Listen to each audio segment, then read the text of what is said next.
Brought to you by Palvi Agrico. आता शेतीसाठी जे काही लागणार ते घरपोच मिळणार, तेही मोबाईलच्या एका क्लिकवर।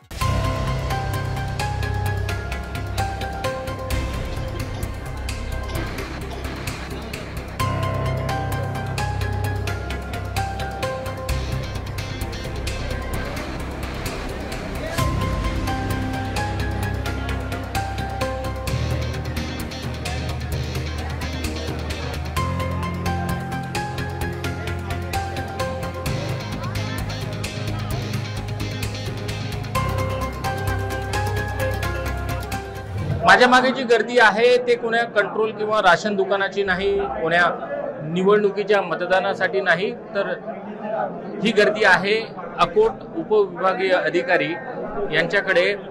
लोकशाहीचा उत्सव जो नगरपालिका आणि नगरपंचायतच्या ज्या निवडणुका होऊ घातलेल्या आहेत त्या उत्सवात भाग घेण्यासाठी जे नगराध्यक्ष पदासाठी जे उमेदवार आहेत, नगरपालिका सदस्यांच्या संपूर्ण अर्ज भरण्यासाठीची ही मोठ्या प्रमाणात गर्दी झालेली आहे। आपण पाहू शकाल की जवळपास 200-250 जे उमेदवार आहेत ते नगराध्यक्षासाठी आहेत, नगरपालिकेच्या सदस्यासाठी अर्ज भरण्यासाठी आज शेवटची तारीख आहे आणि हीच गर्दी संपूर्ण जिल्ह्यात प्रत्येक उपविभागीय अधिकारी, निवडणूक अधिकारी यांच्या कार्यालयासमोरची अशीच परिस्थिती आहे।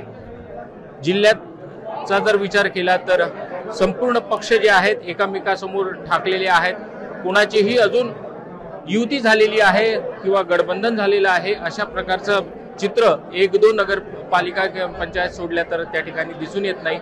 पण संपूर्ण जिल्ह्यामध्ये जवळपास 5 नगरपालिका आणि 1 नगरपंचायत या संपूर्ण लोकशाहीचा या उत्सवात या प्रकारे ही गर्दी झालेली आहे। त्याचा अर्ज भरण्याची ही आज शेवटची तारीख असल्यामुळे संपूर्ण राजकारण जे आहे तापलेलं आहे। थंडीची हुडहुडी जरी सुरू झाली असली तरी राजकारणात या ठिकाणी संपूर्ण हे राजकारण जे आहे मोठ्या प्रमाणात तापताना या ठिकाणी दिसते आहे। धनंजय साबळे, मुंबई तक, अकोट, अकोला।